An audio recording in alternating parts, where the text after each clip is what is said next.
Welcome to the Fantasy Football Hub YouTube channel. Today I'm joined by FPL Salah to preview Game Week 11. Abdul, let's have a quick talk about Game Week 10 before we get into your thoughts and your potential transfers for Game Week 11. You've got a couple of frees to use, which I think you're probably going to be using this week. But yeah, as I said, first of all, how was Game Week 10? A little green arrow. Yeah, so it wasn't a bad game week, finally. So I got like 49 points, which I was happy with because I didn't have Salah. I had Haaland captain who blanked. So the kind of likes of Rodgers and Dom Solanke, what a legend. He just saved my game week with that 16-point haul. So yeah, nice green arrow up to 3.4 million. Still a long way to go though, with my rank. So let's see. It's actually funny. Someone in my one of my mates in my mini leagues actually said he was very close to quitting the game, as in just not really caring this season. Wow. 5 game weeks ago, he was ranked at like 5.5 million, Oh, and now he's at 400k in just 5 game weeks. And we had one very good game week where he rose, where he halved his rank. But apart from that, it's just been like 4 or 5 green arrows in a row, and that's it really. that's all Like, it takes. yeah, the points still are very close together. Mm. And you have to remember, if you are quite a long way down there and you've not used any chips, a lot of people, or as in you've only just used a wild card or whatever, or maybe you haven't done, a lot of people higher up than you have used a lot of chips. I mean, people do just spam the bench boost and triple captains. I mean, I've used triple captain, for example, but yeah, people use that early to try and get ahead. So yeah, it's not all doom and gloom if you're down there. But what I will say is this: the team for next week, mate, looks all right. I want to start with Palmer though, because we've had some news this morning that he hasn't trained. So what are you thinking there? Yeah, it's an interesting one. I did think when I first heard it, it was just one of those where he'll be fine, but Yeah. if he hasn't trained, yeah, then it's obviously a real issue. So we'll see. I think Enzo Maresca said that we'll assess him. So like his fitness and how long he's out for potentially if he is out, is really going to dictate my transfer this week. So I think it's going to be another like late one, Friday night, Saturday morning. Get as much information as possible. But yeah, I've got 2 free transfers, and depending on the kind of injury news, it will depend on how many I use and where I go. And also, I'm waiting for Son to play tomorrow as well. I'm just hoping he doesn't re-injure himself because Oh yeah, this is the money fixture for him this season. absolutely. Yeah.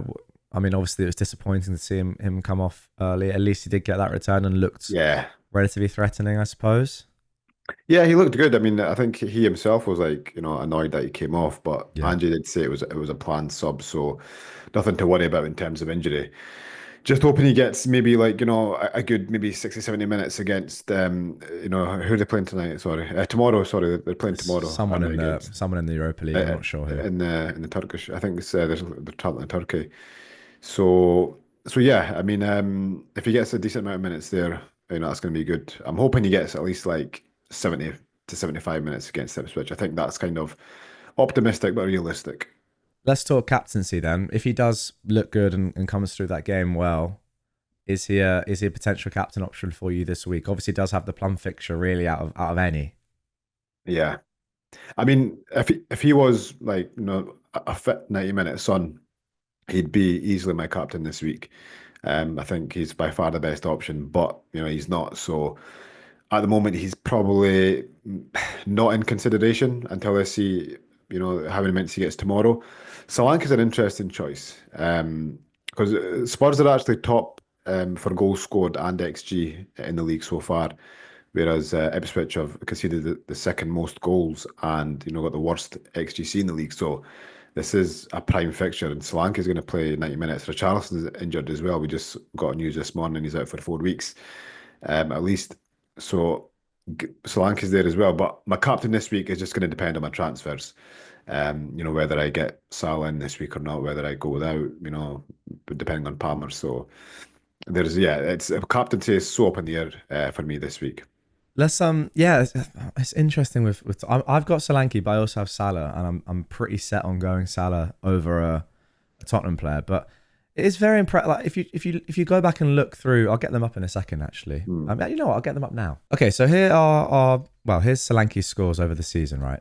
And what I want to I guess Tottenham's scores over the season is the interesting thing here, not Solanke, but it's the home fixtures which are really like the difference between Tottenham at home and Tottenham away is stark. And I think we actually mentioned this on the last videos on the last video as well, or at least was mentioned in a couple of the videos on the channel. It's only that Arsenal game in Game Week 4 where they haven't scored 3 goals or more at home. It's very impressive, no matter who they faced. And the fixtures, yeah, have been relatively easy. You would say, apart from that Arsenal game, but Villa at home that's a tough game. Yeah, Um, and they scored 4 goals. yeah, Pretty and impressive. Villa were second for expected goals conceded before going into that game, so they have got a Wow. decent defense. They've been unlucky not to keep more clean sheets. But Ipswich, is an easy game. This is the game where they could potentially score 4 or 5. Um, so yeah, the captaincy is on them. On the Spurs boys is tempting. Oh, that'd be differential as anything as well. Okay, so let's go to your Yeah, transfers then. If Palmer is fit and you think he's going to yeah. play, what are your thoughts right now? Yeah, so I delayed the Salah move last week because I only had one free transfer. So I'm not sure if I would have made it. I think I probably would have. This week, it's the same dilemma because I've got 2 free transfers. And where I'm at right now is I'm thinking, right, from now until game week 18, I don't think you really need Haaland for the captaincy. Like if you just look at the kind of fixtures, right? Yeah, Like for example, this week, you've got either Son, Solanke, and Salah. Next week you can go Saka home to Nottingham Forest. You've got Salah at Southampton, which is probably the best fixture. I mean, if you just look at the fixture ticker up until game week 18, I was having a look at this, and you don't really need, Salah as the captain. But that's not the only reason. The other reason is that, I can save 2.5 million. I can spread that money around. I can get, possibly upgrade my defense, or even get have the money there for Son to Saka, which is a planned transfer in Game Week 12. So it's those 2 reasons, and I'm right now I'm kind of leaning towards making that Salah switch just for okay. that, and I'll probably go for like a Haaland and Rodgers to either Cunha or Wood, and then bring in Salah for Rodgers. Not really sure on Cunha or Wood yet, but both great options. Yeah, so I'm still kind of deciding on the Wood or Cunha transfer if I make that move. But yeah, I'm leaning towards it, for those reasons. I think another important reason is I think over the next 2, Salah is the better captain than Haaland. So I could possibly captain Salah this week against Villa, and then against Southampton, he would be my captain if I got him in. But I've also got Son and Solanke there, who I can captain this week again. Who's better than Haaland? So the kind of the end conclusion is, should I have a 15.4 million player in my team who I'm possibly not going to captain, Yeah. very often if I keep him, and for a forego Salah. So for those reasons, I'm leaning towards the Egyptian. Oof, there we go. Yeah, it makes sense. I think that is the difference between now and the start of the season. Like we were going to be captaining Haaland every single Yeah, week. And I think also like it is a big difference across the rest of your team. If Salah is close to Haaland, or if other players in your team are close to Haaland in terms of captaincy, and you think Haaland's not the best captain, then the money that you do save is worth mentioning. It's not just Haaland versus Salah. It's yeah, like playing for you. It would be like playing a Wood or Cunha over a Rodgers, I suppose, this week or something yeah, like yeah. that. Exactly. And sorry, one other thing I forgot to mention as well, making that Salah switch means I can bench Calvert-Lewin this week, Yeah, which is, fantastic let's because talk about it. Let's talk uh, about him. yeah, I mean he's been terrible. I mean he's had the chances. He was getting the chances and he just wasn't putting them away. The last 2, and he was getting the minutes, right, which was fine to keep. But now in the last 2 games, he's came off early, came off in the 60th minute. I was lucky to get 2 points actually last game because he came off like right in the bang on the 60th minute. So he's not even got the minutes now. And honestly, I think he's not even guaranteed to start the next game.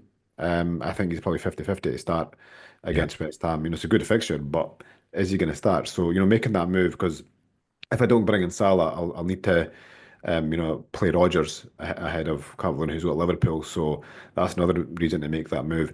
And I don't really want to make a move Calvert-Lewin out just yet because I have got João Pedro potentially planned in the next few game weeks for him, in that spot. So he'll probably stay in my team, but he won't be getting a game. yeah, it's sensible because yeah, I'm not sure if you could get to the player you wanted to get to by selling him this week. I couldn't know. So if I could make the straight swap to like a Wood or a Cunha, that would be an option, but I can't. I've only got point 0.4 in the bank. So I can only really go down to Raul Jimenez, who actually I don't really want to get. I'm not Jimenez and Wissa are good options, but I just think for me, Cunha and Wood are probably better. Just looking at their minutes and fixtures over the long term. I think Raul will probably get rotated over the Christmas period. Wissa tends to come off early quite a lot. He's not got penalties either. Yeah. So yeah, that's where I'm at.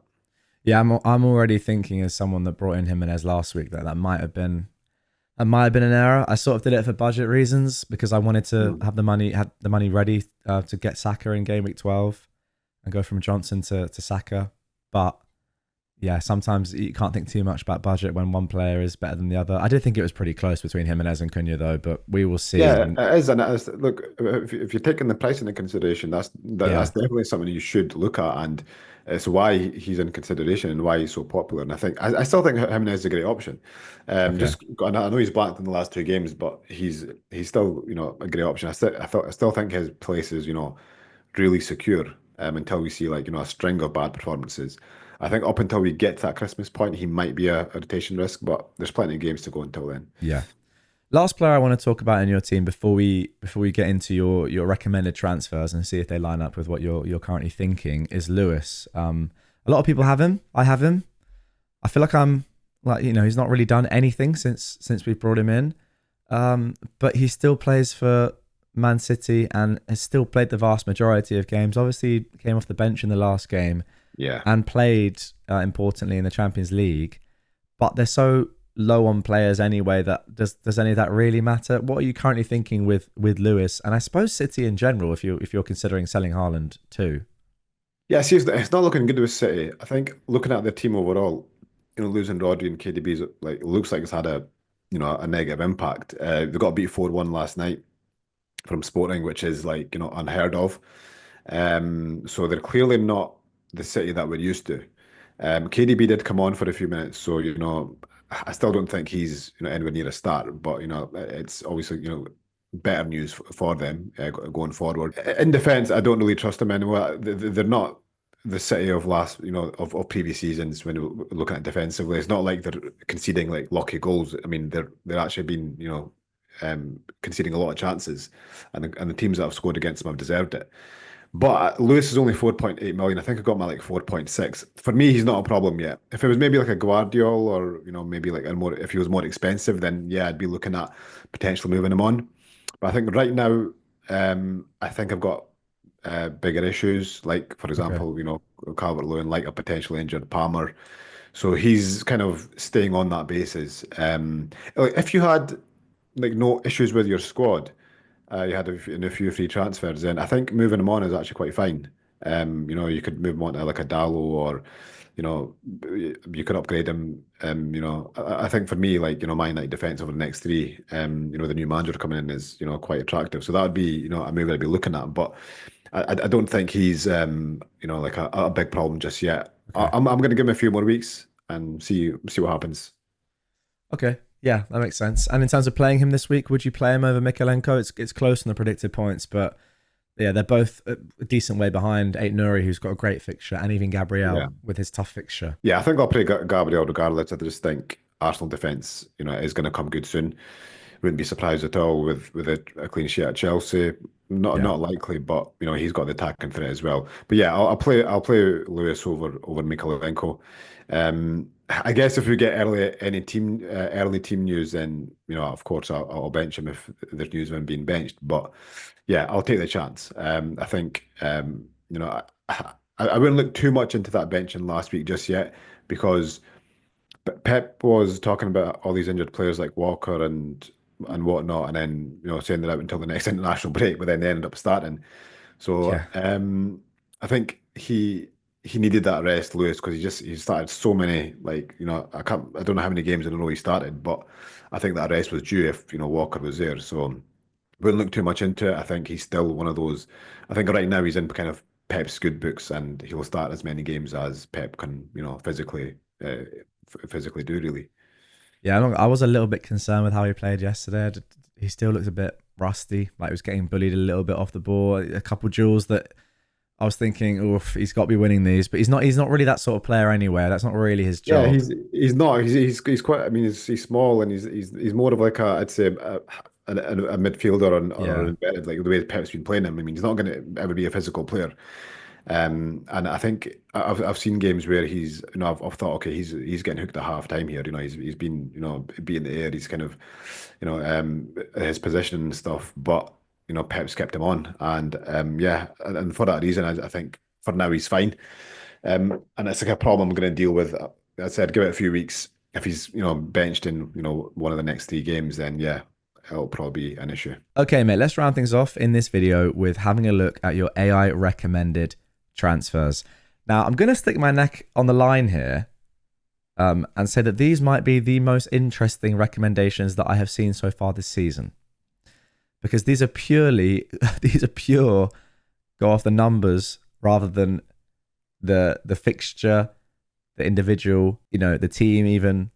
It's wild, but these are the recommendations. And guys, if you don't know what this is, if you've been living under a rock, if you've not seen these videos before, every week for every team in the world, Fantasy Football Hub generates some recommended transfers.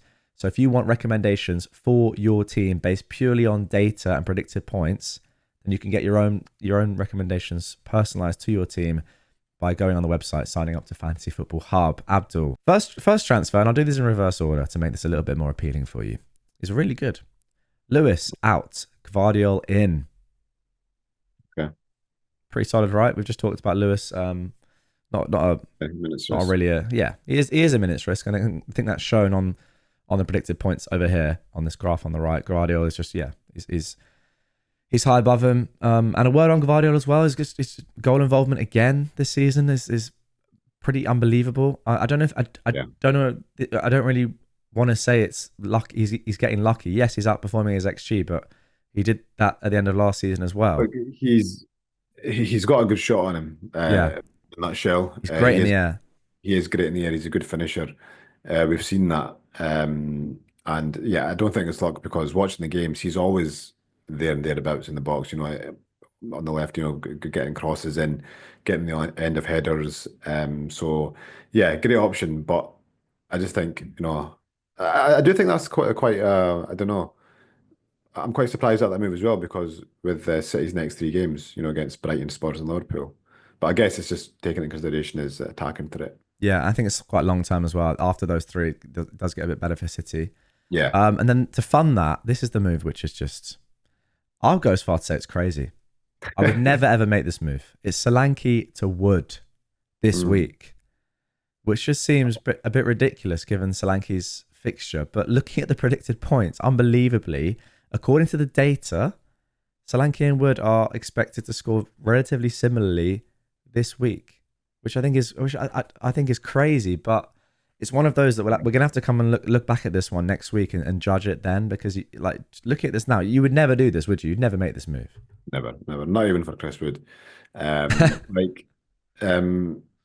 Look, this is the best fixture of the season for Spurs right now, and I think maybe a reason why it's maybe suggesting that is because it's a double move, and you're getting obviously the Guardiola upgrade, and with Wood, you're it's maybe thinking about the long term, because Spurs have got City in game week 12, I believe. So I don't know. Yeah, I would never make that move this week. But maybe it's just thinking. I think with the AI tools, they think about like the expected points overall. So maybe those 2 players are expected to score more over the next 5 or 6 game weeks than Solanke and Lewis. So maybe that's why it's suggesting that. But yeah, I'll give that one a miss.